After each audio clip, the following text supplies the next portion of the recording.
Each fall, hundreds of thousands of migrating crows join local flocks to create one of the biggest roost sites in the world. Crows liked what humans did to North America. They liked it a lot. They like what we like. We like open spaces with trees, and that's what they like. So we cut down all the forests in the east, made them opened up, still a few trees for nesting and all that. They like that. And now they're everywhere. Crows are always watching, learning, and remembering. They're especially attentive on garbage day.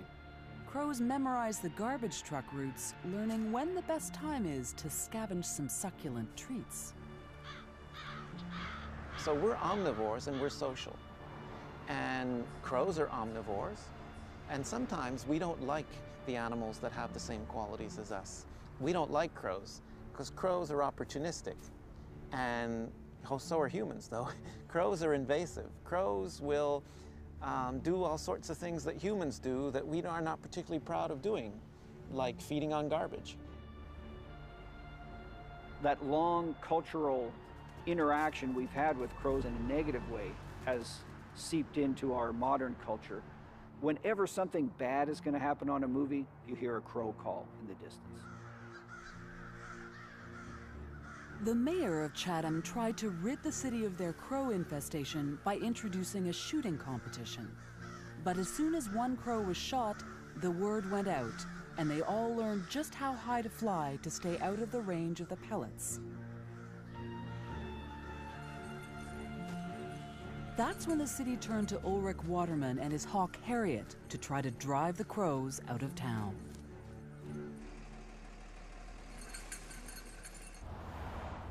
The crows, being highly intelligent, they can figure out a human being.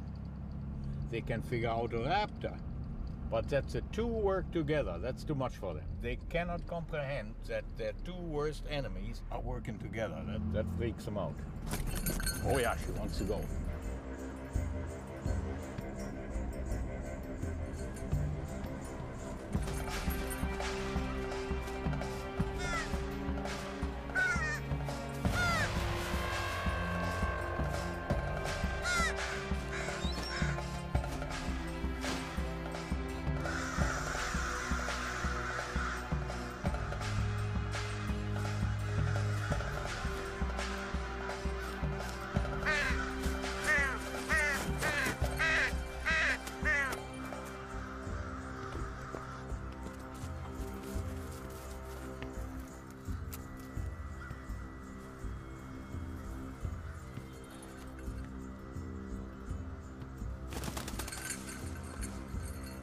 Let another one go.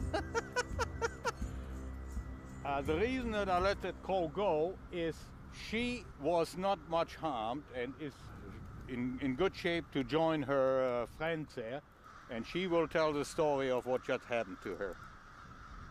See them all, they're all coming up now, and she is joining them now and telling them the horrible story.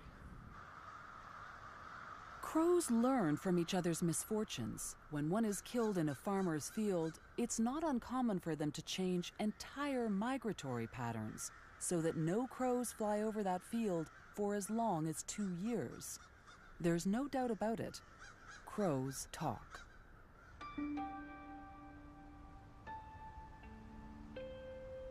Professor John Marsluff knows that crows talk, and that is at the heart of his groundbreaking new study. See that nest up there? He wants to find out if crows have the ability to pass information on, not just from one adult to another, but from one generation to the next. To study this, he's going to follow several crows from hatching through their first year to see how they learn. It won't be easy. Less than 50% of crows survive their first year. Right now, all we know is that there's eggs up there, and it's really a gamble whether those eggs are going to turn into young birds that we are then able to follow when they leave the nest and encounter new things in their environment. Before the eggs were laid, Marsluff and his team caught and banded adult crows in 5 different test locations around Seattle. They wore a different mask at each location. Now, a handful of crows at each of those test sites, including our crow parents, has learned that one specific mask means danger. What Marsluff wants to find out is whether the parents will pass on their knowledge of the dangerous face to their young. And will the young not just learn to recognize this face, but remember and use this information months from now when their parents aren't around? Surprisingly, this kind of learning in the wild has only been proven with primates. We're trying to see the fledglings in this nest. When the team stands in the park without their masks on, the crow's response appears to be quite normal. So those are just regular caws communicating certainly some excitement, but not a scolding vocalization. Now, as part of the experiment, he puts on the mask, and it's a whole different story.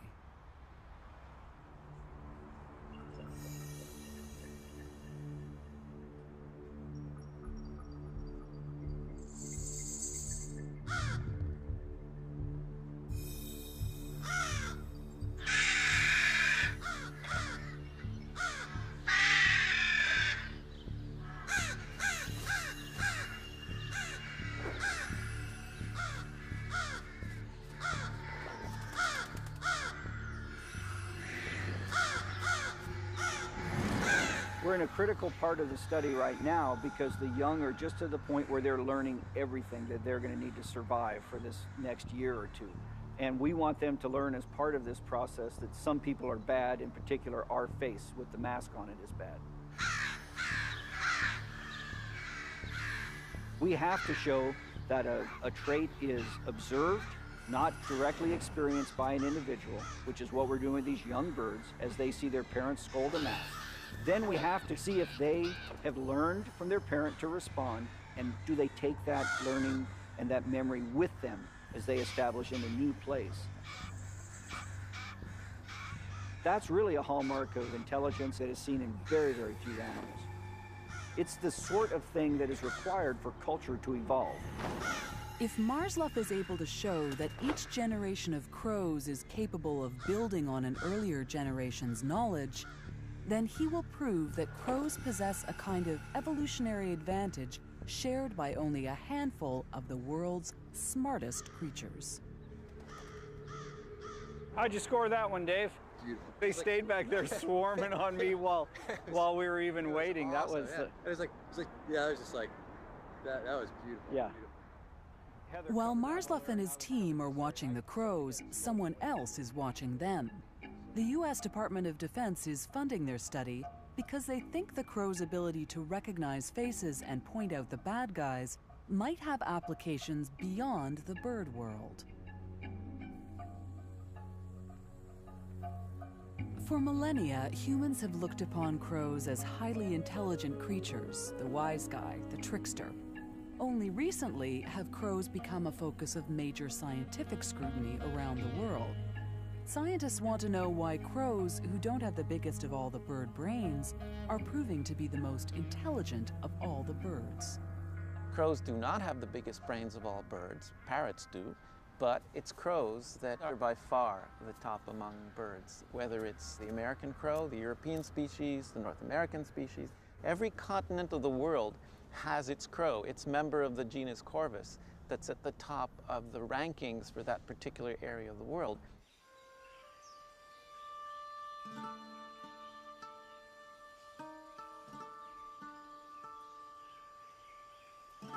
The idea that crow intelligence was worth studying came from a tiny French island 700 kilometers off the coast of New Zealand that's home to arguably the smartest crow species in the world. In 1993, scientists from the University of Auckland discovered that New Caledonian crows had an ability long thought to be the domain of humans and great apes: the ability to use tools. It's a bit of a puzzle. Why is it that it really is just this one species of New Caledonian crow stuck on a relatively small island in the Pacific that uses these really complex tools? Russell Gray is part of the team that made that first astonishing discovery and he continues to return to the island to study these remarkable birds.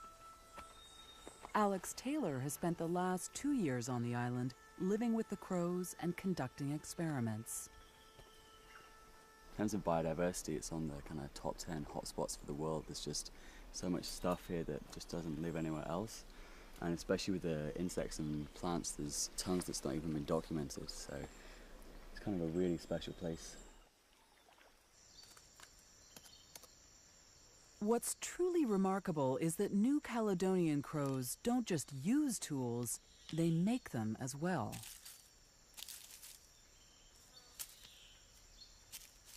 It was really amazing to see that they'd go through this long, complex sequences of actions.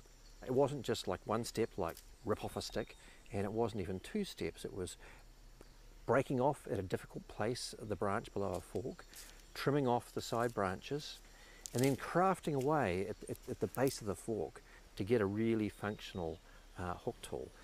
And that was really amazing to see an animal knowing there's some food there, putting all this effort into getting its tool just right for the job.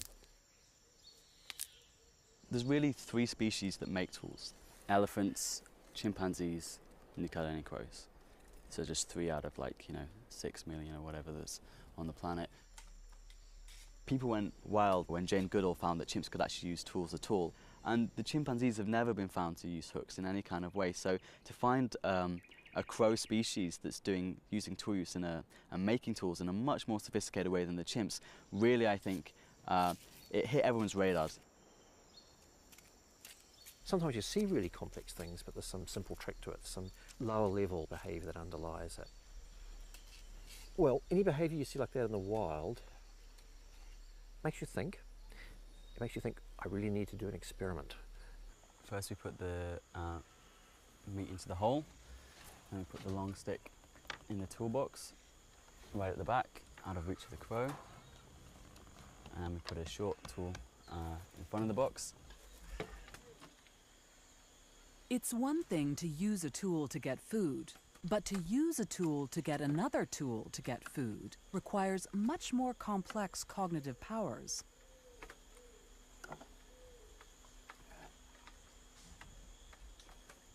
This meta-tool use, as it's called, is considered to be crucial in the evolution of humans.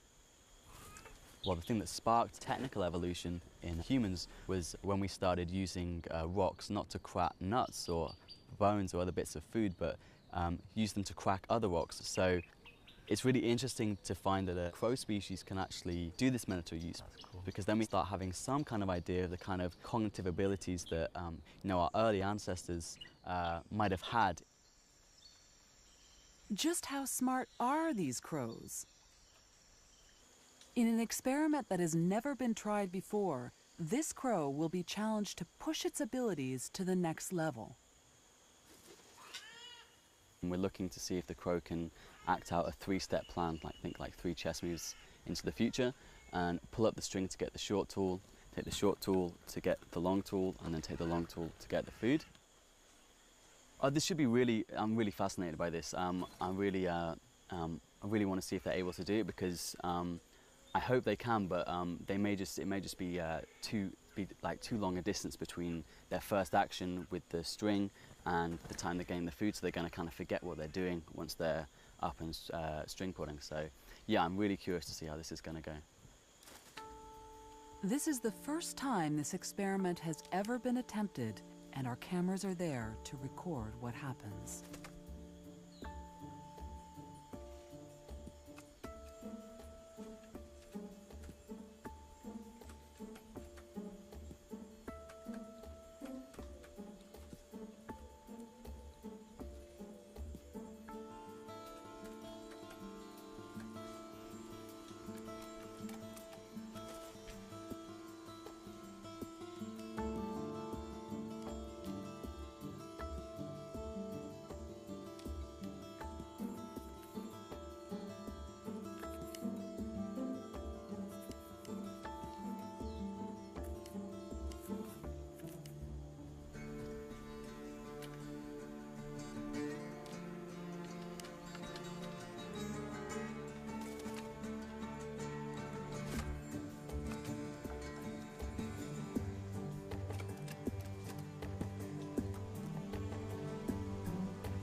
crows have done amazingly well and really surprisingly well. We didn't expect them to be this good at these kind of problems. They've performed at the highest levels with tasks requiring technical intelligence out of pretty much any animal on the planet. Crows are very intelligent for animals. Their brain size relative to their body size is of the same caliber as many primates. So it really is appropriate to think of these animals as feathered apes.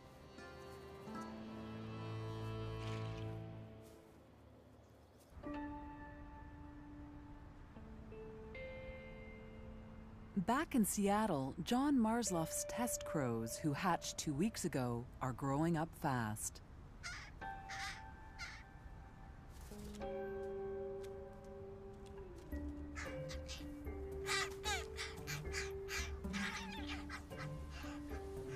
Marslough checks the nests daily. One nest catches his eye because it's home to a baby crow unlike all the other nestlings.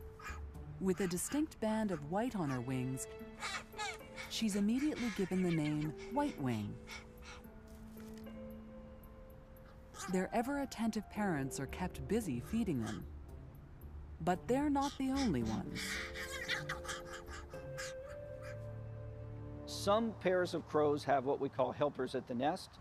Those might be a young male or perhaps a female that remains in the natal territory for a year or two, and they help their siblings. Having so many family members providing food and protection allows the baby birds to concentrate on growing and learning. And this, scientists believe, leads to an acceleration in brain development. Crows have very interesting social systems, and it's actually probably more like Western human civilization than any other animal on the planet. Right? There are no primates that have what we have in Western civilization, which is essentially a mated pair, right? Monogamous male and female, more or less, with their kids, offspring from a bunch of years, and in extended families where you know your relatives and all that. The basic social unit is the family. The whole family spends hours standing guard in nearby trees and keeping an eye out for predators who might want to harm their defenseless young.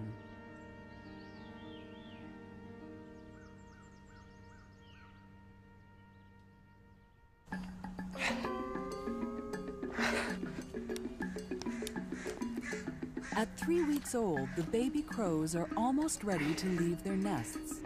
Kind of a tight spot here. Now it's the time in the experiment to put leg bands and radio tags on them. The team is ready on the ground to catch any crows who might decide to make a break for it. All right, Dave, get ready. Okay. Get ready, Heather. There he goes, Dave, right at you. I got him. We got him.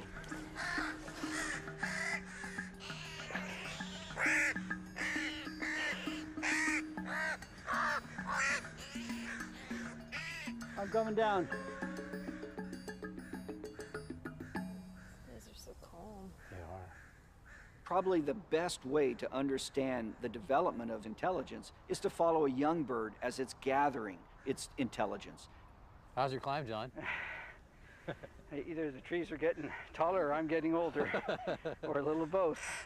Really, without a radio tag where you can reliably every day find that individual, see what it's doing, compare to what it did yesterday, understand its experiences for accumulating life. Without that, you really can't understand this development of cognition. They banned 8 birds from 5 different nests. There he goes. There you got him. Good job. That one's got the white wings. It's awesome. Oh, wow. White wing, welcome to science. All right, we need to get these kids back to their family. These young birds are about to experience a lot of new things in a relatively short period of time.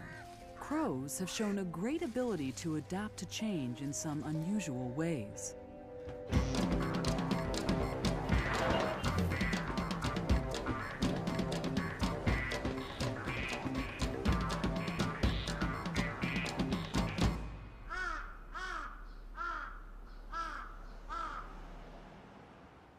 As Tokyo has grown into the world's largest city, humans and crows are thrust closer and closer together. it's not been an easy accommodation for humans. Crows and humans are at war with one another. The crows' resourcefulness comes from their intelligence. Their adaptability is their strength.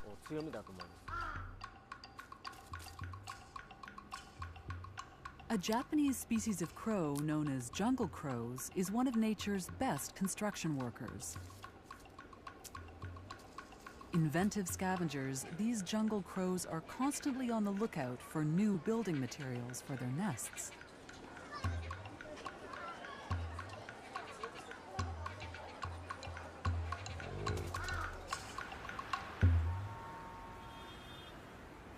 In Japan, where laundry is done almost daily, it's a common sight to find clothes drying outdoors on metal hangers. For crows, this is an opportunity far too tempting to pass up.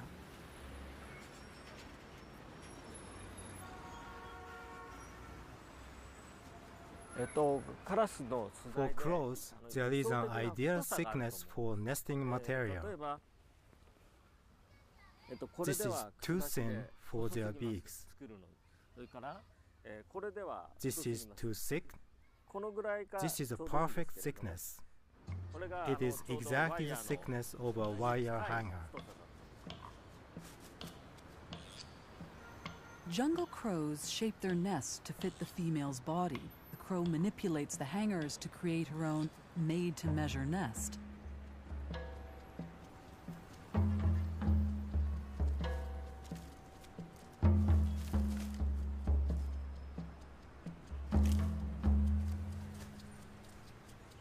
Using hangers as nesting material might be a clever adaptation to life in an urban jungle, but when the crows opt to locate their nests in someplace other than a tree, it can lead to shocking consequences.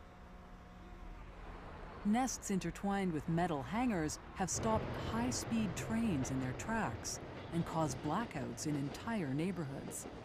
So the Japanese have come up with their own clever response.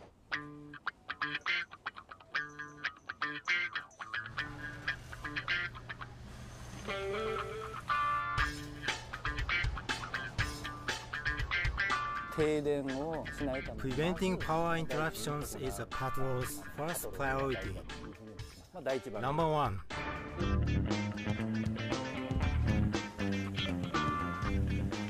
The Crow Patrol of the Kyushu Electric Power Company fans out with a single mission: to find and destroy the homes of destructive squatters.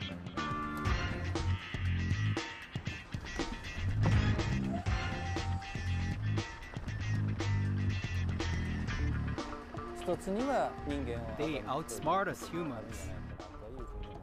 We remove their nests as we find them. But they see this and circle above, waiting to build a new one. It's tough to outwit crows.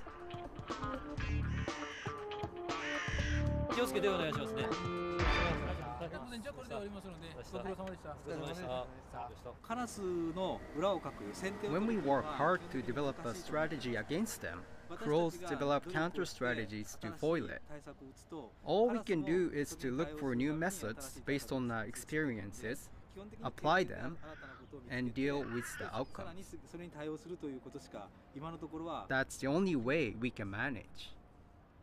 I think the crows are as smart as we are, so we feel challenged. We think we have to fight against them. We are competing with the crows, these smart birds, as our intellectual equals in this fight. Not long after Marsluff and his team have returned the newly banded test babies to their nest, they're ready to head out on their own.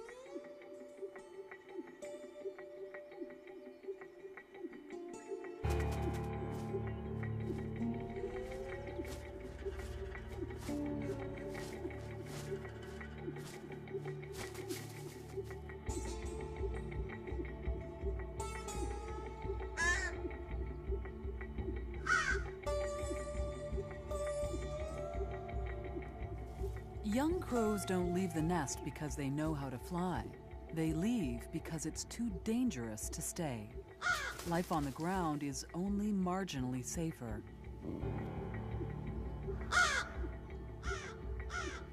The most important lesson a young crow learns is when to move and when to stay still.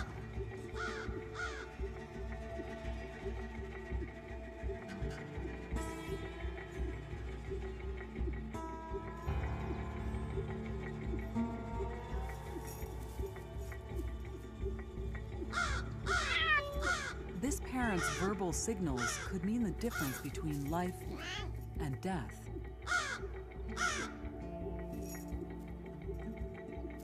Crows have different warning calls, one for cats and one for hawks and another for humans.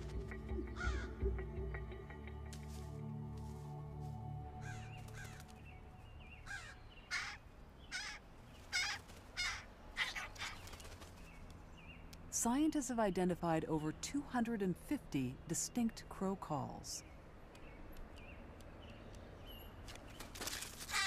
In addition, each crow has an individual voice with at least 2 different dialects.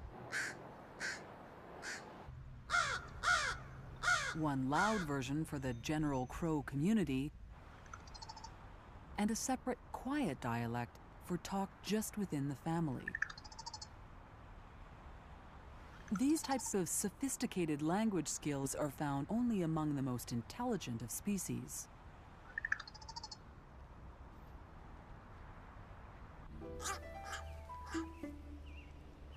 Whitewing and her brother have managed to survive their first month. They might look fully grown, but they're at the equivalent stage of a toddler. Their blue eyes have yet to turn black, and their beaks have the telltale red skin of a young crow. They're at the very beginning of learning what it takes to be a crow. Nobody's really studied the acquisition or the learning process at this initial stage out of the nest, but it's got to be phenomenal. They're encountering all sorts of things at that time, new foods, new dangers. They're learning all about their world in a very short, hectic time when they are not very coordinated, so they're also learning how to hold themselves and move through this three-dimensional world. Even once Whitewing is mobile, she continues to beg and rely on her family for food. Crows can spend up to 5 years with their parents, the longest natal period amongst bird species. Like humans, the proper nurturing and education of their young takes time and gives youngsters more time to observe and learn. This luxury of time is a huge contributing factor to a crow's cognitive development. The family provides for almost every need: food, grooming, and perhaps even affection.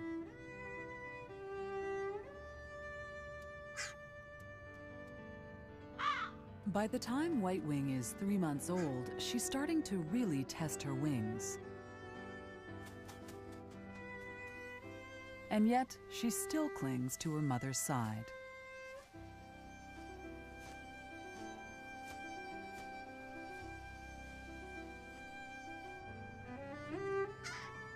Crows seem to need to be close to each other, especially their parents.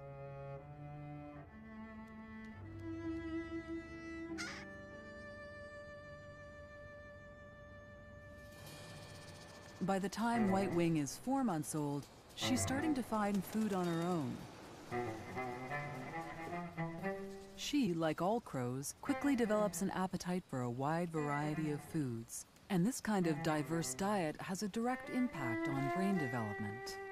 A lifestyle that's more complicated because you're eating a wider diversity of foods is something that explains part of the intelligence of some primates and also part of the intelligence of some birds. So it's the same principle, the fact that you're an omnivore, that seems to be pushing the brain towards having bigger areas to cope with the extra amount of information. If an animal only eats fruit, then it only has to learn about one food group. Crows eat fruits, vegetables, and meat, so they have to be able to identify and learn how to work with all these foods. Walnuts, for example, are a bit of a challenge, but crows have figured out not just how to get the husk off them, they've mastered the art of how to crack a tough nut.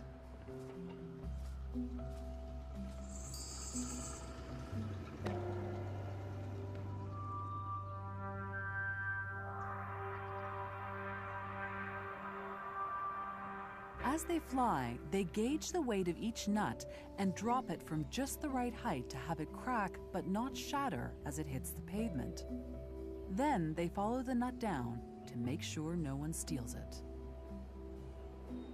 They've even refined this remarkable talent further. They make sure that the walnuts hit the road just when the traffic signals turn red, eliminating the risk that either they or their walnuts fall victim to the passing traffic.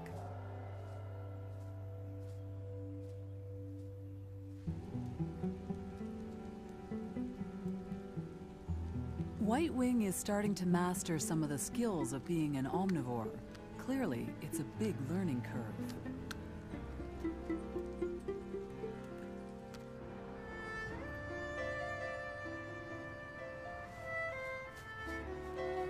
Our test crow's worlds are expanding. White-wing is leaving the safety of her parents to go off and play with others. Like a teenager, she's eager to seek adventure with friends, but reassured that come evening, she can return to the safety of family.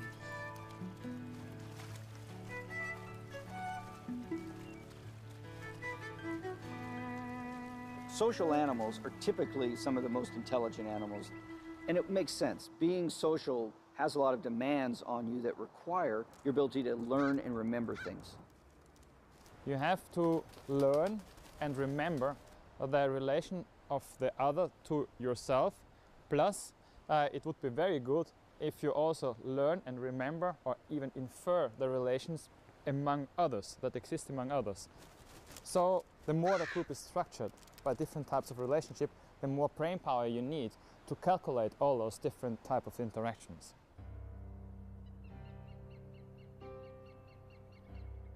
Scientists at the Konrad Lorenz Institute in the Austrian Alps have for more than half a century studied the social behavior of a variety of birds.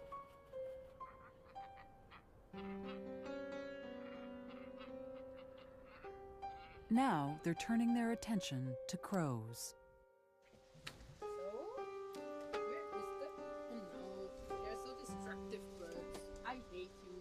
Anna Braun is working on an experiment to test crows' reasoning abilities. This kind of test has been used on children, apes, and dogs. These are the first trials to be conducted on crows. This is a touch screen which we are just starting to work with the carrion crows. And here you see a two-choice procedure in which the birds get the option between two different icons. One is positively rewarded and one negatively rewarded. The wash bucket. They learn through experience. They just peg on it. On one they get food and on the other they don't. They get a red screen. So this is the right one in this case. No, that's the wrong one. And then a picture combination appears on the screen with an image the crow has never seen before. It now has to infer which image will bring the reward. When this task was presented to children, they mastered it after just a few tries. Dogs took as many as 70 attempts to solve the puzzle. Crows surprisingly figured out this experiment almost as quickly as children.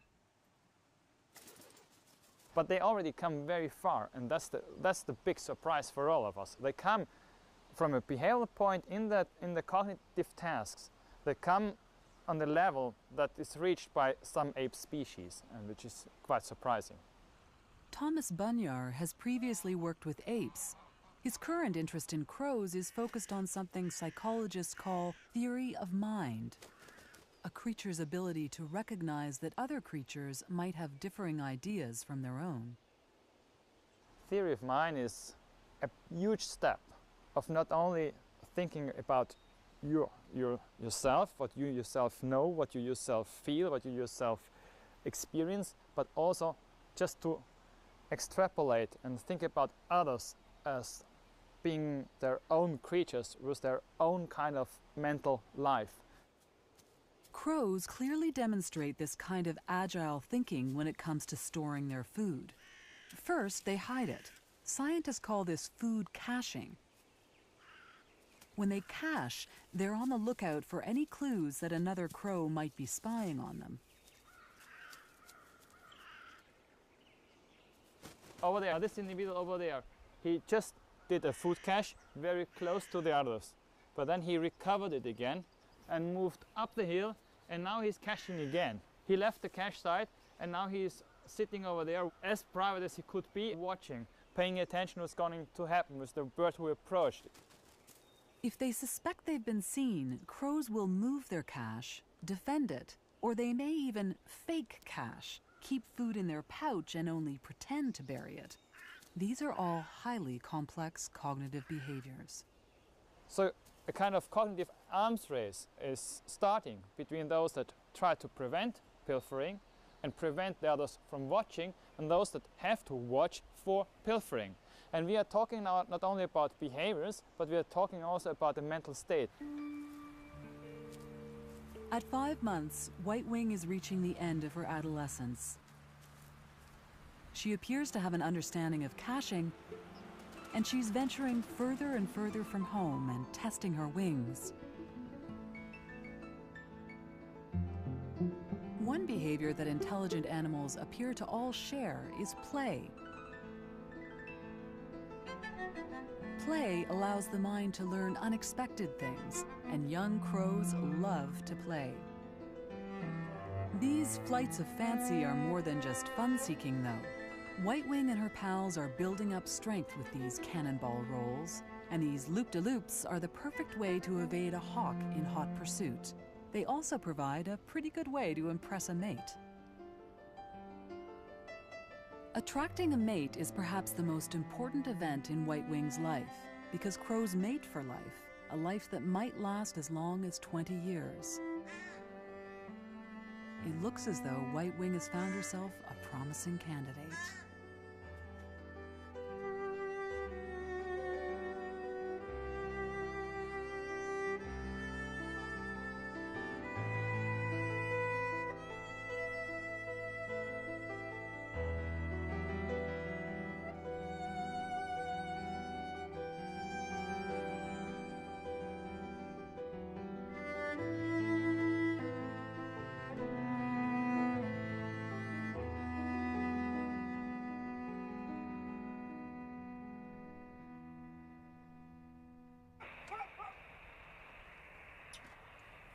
Marsluff is having trouble finding one of his young crows at another of the test sites. Wow, we're getting closer. So it's still not that close. I got the gain up fairly high.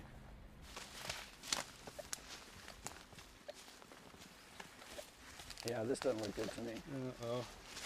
That looks like the sort of place somebody would come to eat somebody. Oh, there's the culprit. Cooper's hawk. Cooper's hawk? Yeah. Oh, laughing, there it is, right there. Yes, there's a nest right there. Look at him. Yeah, they could be eating that crow right now. Hope it chokes on it. With this young test crow dead, only 3 crows remain in the study.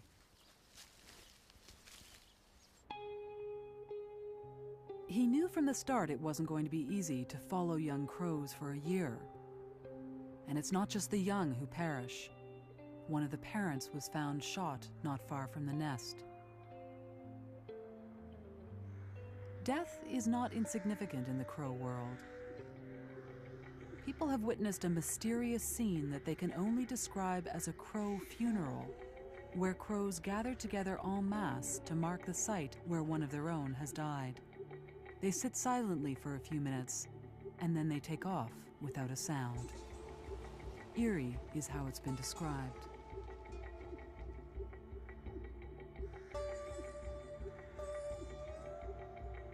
Animals seem to feel pain. Social animals seem to feel social pain. They seem to grieve for a while when their partners die. And that's not surprising. You know, that's evolutionary, the same tools, same evolutionary tools working for people as it is for animals. Few crows make it out of adolescence, and unfortunately, that was the case for White Wing. When she was 6 months old, she was hit by a car not far from home.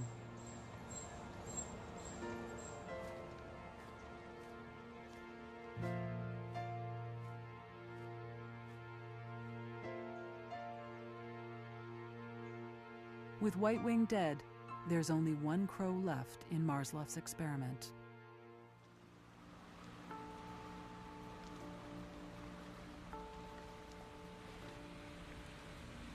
The success or failure of the experiment now hinges on a single crow. But first, he has to find his subject, who's disappeared somewhere in Seattle's urban jungle. This bird is extremely difficult to find. It's in an area that has lots of places it can hide from a ground walking person. If we could fly, it'd be a lot easier here. But this bird is all over the place. It's expanding its range. Could be anywhere in here. And it moves very quickly out of our sight and out of our telemetry range. Yeah, it's needle and haystack. We have a little better line on the bird because we have a radio on it, but it's an awful lot of luck. We had a signal coming up this way, you know, I don't know, it could be anywhere in here. I got nothing here. Let's try it this way. You guys hear birds at all? Nope. I hear them in my dreams now.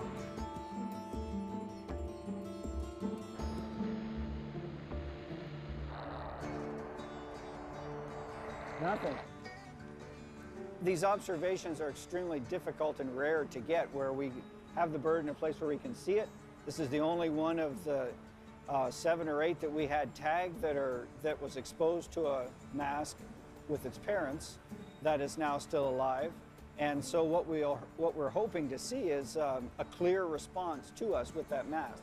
And we're still hoping this bird will do what we expect, but it may not. Stronger over here. Let's just see from this corner where we get him.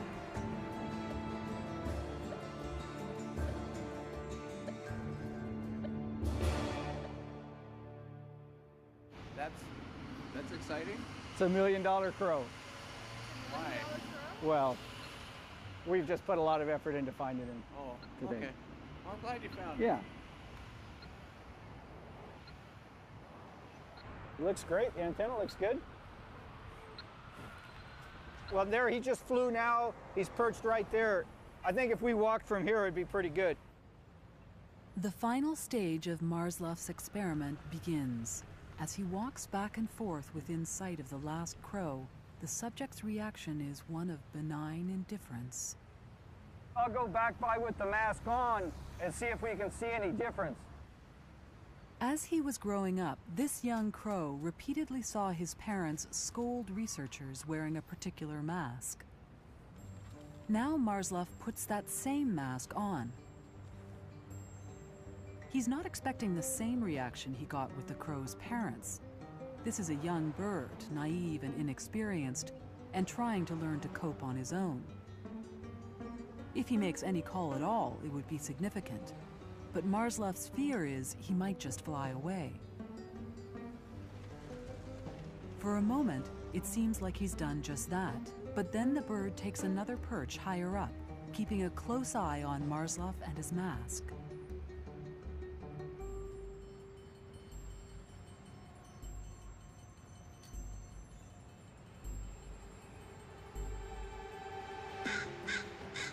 And then, there it is. To many, just the tentative scold of one young crow. But to John Marsluff, it's a major milestone. That was pretty exciting. Well, you'll never get a better exposure than that, I don't think.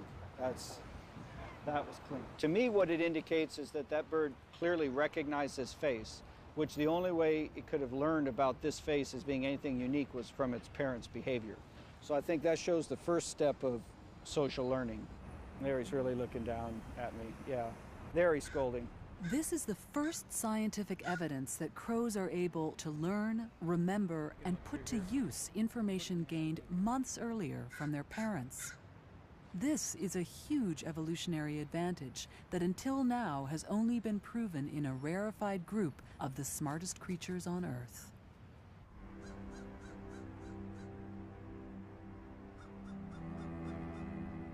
This year has been really full of discoveries, I would say, for us. We've learned that crows are able to recognize and distinguish many different people and remember the deeds we've done to them, be they good or bad, for a long period of time. And now we're learning something about how they share information with their young, which has been something that we really haven't understood at all. And with this radio tag crow that we've been following coming to the roost here tonight, that bird has taught us a tremendous amount, that indeed just hanging out with your parents, a young crow soaks up a lot of information, and they learn that very rapidly. I feel great that this bird has survived long enough to join the full community of crows.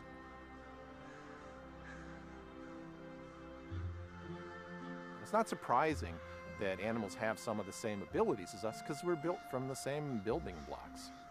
And we as people, we tend to think that, oh, well, only people do this. Right? Well, we haven't found anything like that yet. We may be unique in having the whole cluster of things that we can do, but what we're going to find out is that other animals out there can do some of that. And if we figure out the way to ask the questions, we might be surprised at the responses we get. Crows share a lifestyle with us. If we can understand the link between that lifestyle and the evolution of intelligence and the evolution of brains, we've advanced in our understanding of brains, intelligence in general, which includes us. Crows have been watching us for a very, very long time. Only recently have scientists begun to watch back. And what they're finding is a creature that's far more complex, more intelligent, and more like us than we could have ever imagined.